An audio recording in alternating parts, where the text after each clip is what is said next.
이렇게 짖는다는 것도 강아지들이 스트레스를 많이 받고 있다라는 거예요. 왜 그러냐면은 계속 잠도 못 자고 이 집을 지키고 있는 거잖아요.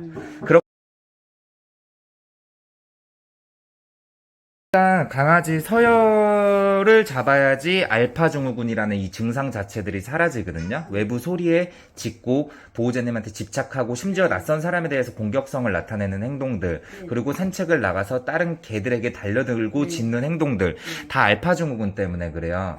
근데 결국에 서열적인 부분, 알파 증후군이 말 그대로 알파, 그러니까 우두머리들이 보여지는 행동들을 나타내는 강아지들이 알파 증후군이라 그러거든요.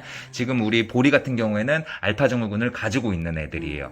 그렇다 보니까 알파 증후군 교육하는 방법으로는 하네스와 리드줄을 이렇게 매놓으시고요. 자, 소리가 으르렁거리는 주파수랑 비슷한데 소리를 길게 내다가 한번 강하게 임팩트 있게 툭 당겨주는 거예요. 네, 툭. 네. 이게 하네스이기 때문에 물리적인 자극은 그렇게 크지 않아요. 그러니까 목줄은 절대 쓰면 안 되고 이런 하네스를 이용해서 소리 내고 줄을 당겨주게 되면은 그게 조건 반사가 돼가지고 소리 다음에는 불편한 자극이 나타난다라고 인식을 시켜서 이 소리로만 훈육해도 다 알아들을 수 있다라는 거죠. 그러니까 안 돼, 하지마, 멈춰, 기다려 이 모든 말들이 다 소리로 귀결이 되는 거예요. 잘못된 행동을 했을 때 막 큰 소리 치고 막 감정적으로 훈육하는 게 아니라 그냥 이 소리만 내도 바로 알아들을 수 있게. 자, 이렇게 한 다음에 일정한 포인트에서 기다리는 연습을 좀 많이 해주셔야 돼요. 방석이나 이런 곳에서 기다려 시키는 거예요. 자, 해볼게요. 네. 네, 툭, 네, 이 정도로 당겨주고, 자, 기다려 시키고 다시 나가서 벨소리 한번 눌러줘 볼게요. 이런 외부 소리에 계속 짖잖아요, 강아지가. 그러니까 자기가 이 공간을 지켜야 된다라는 그 책임감이 강하기 때문에 그런다는 거죠. 자기가 가장 우두머리이기 때문에. 예, 자기가 짖어야지만 그 소리가 사라진다라고 인식하기 때문에.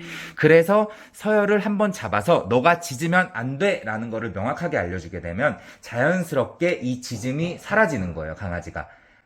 내가 오버액션을 하면 안 되는구나 이렇게 인식을 하게 되는 거예요. 그래서 이렇게 소리를 내더라도 안 짖어야 된다는 거예요.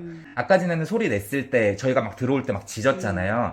그런 상황에서 우리 보호자님들이 소리 내고 줄을 한번 강하게 당겨주면은 이렇게 안 짖게 된다는 거죠. 네. 근데 강아지가 이렇게 짖는다는 것도 강아지들이 스트레스를 많이 받고 있다라는 거예요. 왜 그러냐면은 계속 잠도 못 자고 이 집을 지키고 있는 거잖아요. 그렇기 때문에 알파독 증후군을 갖고 있는 애들은 경계심이 강해서 수면의 질이 떨어지게 되고요.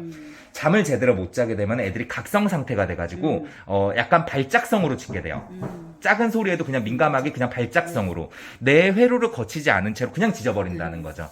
그래서 서열을 잡음으로써 강아지의 심리적인 안정감을 주는 교육을 해야 된다라는 거예요. 무슨 얘기인지 아셨죠? 자, 이렇게 절제된 모습을 보여야 되고요. 이렇게 훈육을 했다 그래서 훈육을 한 대상을 싫어하거나 그러지 않아요. 오히려 더 잘 따르고 그 대상을 더 믿게 될 수도 있다라는 거죠.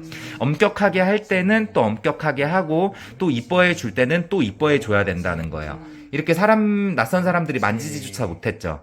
네. 보호자님이 한 번 정도 이렇게 훈육을 해놓으면은 우리 보리도 어떻게 보면 이제 사람의 곁을 이제 받아들이게 된다는 거죠. 지금은 통제를 했기 때문에 약간 위축되어 있는 상태지만 결국에 강아지가 나중에 편안해진다는 거예요. 좀 엄격하게 해주셔야 돼요. 할 때는. 네. 좋아요. 자, 이렇게 해가지고 외부 소리에 대해서 계속 자극을 계속 줘야 돼요. 한 번만 더 눌러볼게요. 그래서 소리에 대한 둔감화를 시키는 교육을 이렇게 하셔야 된다는 거죠. 그러니까 한 분은 여기서 줄 잡고 통제를 해야 되고 한 분은 나가서 계속 배를 눌러줘야 된다는 거. 그렇게 되다 보면 사람이 없을 때도 안 짖어요. 네, 되게 생각보다 간단해요. 알파독 증후군을 교육하는 방법이. 네. 그리고 나중에 지금 상황에서 혹시라도 짖으면은 우리가 아까 전에 이 소리 인식시켜놨잖아요. 지금도 쳐다보죠. 소리 내니까. 네, 짖었을 때 이 소리를 내는 거예요. 예, 조건 반사예요. 예, 그러면은 더 이상 뭐 물리적인 자극으로 통제를 하지 않아도 된다는 거. 네. 그러니까 보리가 정서적으로는 되게 괜찮아요.